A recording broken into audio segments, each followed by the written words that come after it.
What's going on, everybody? Today we have a new knife from Tucson. Let's get to it. All right.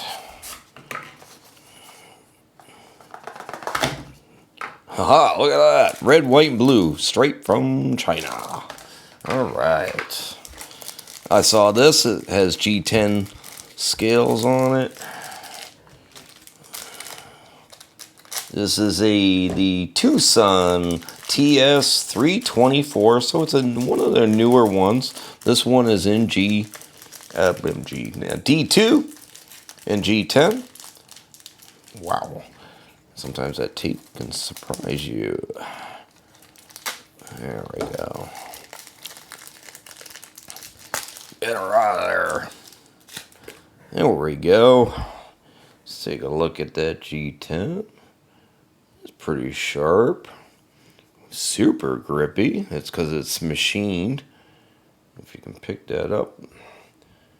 Very kind of contoured machined. And because you got the multi-layered G10.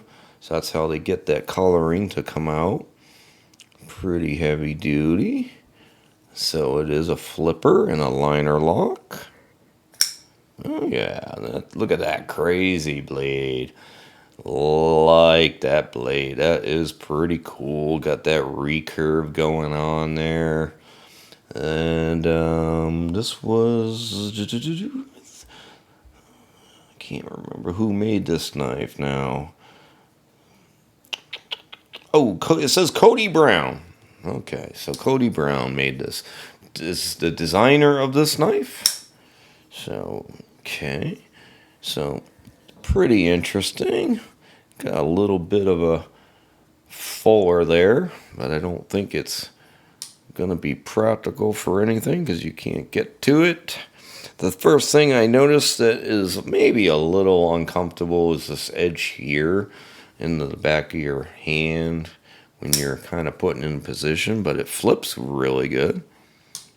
Closes good. It's on ball bearings. That lanyard, I guess is what you want to call that. Not very practical because the blade is right there. So, Cody, you probably could have done a better job with that. Just saying. But, you know, he's not the first one to do that, where the blade goes right where the lanyard is. And I'm assuming that's what that is. I could be wrong. Don't know.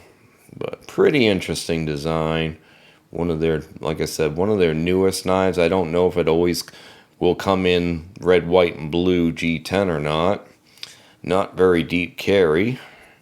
It's got a deep carry pocket clip, but sits pretty far down on it, on the handle there. So there is a screw up there. I mean, you would have thought that maybe they could have worked it so it was a little more up to the end of the knife, but and I would have liked to have seen recessed screws, considering the pocket clip itself is recessed into the G10, which is nice, but would have liked to have kind of seen some recessed screws and maybe moved up on the handle a little bit more. I mean, just saying. But that blade, that's what I really kind of got it for. That's just pretty. That's a sharp looking blade. Could have put some jimping up here maybe, you know, just to kind of prevent you from sliding off. There's no sharp edges on the blade up here, which is nice, but it's, you know, you kind of want to go all over the place. You know, it's a liner lock, and it's a pretty hefty liner lock too. Lockup isn't too bad, and that's a pretty rugged steel liner. So that's good to see. The detent for the top here is right there. You can see it fidgeting.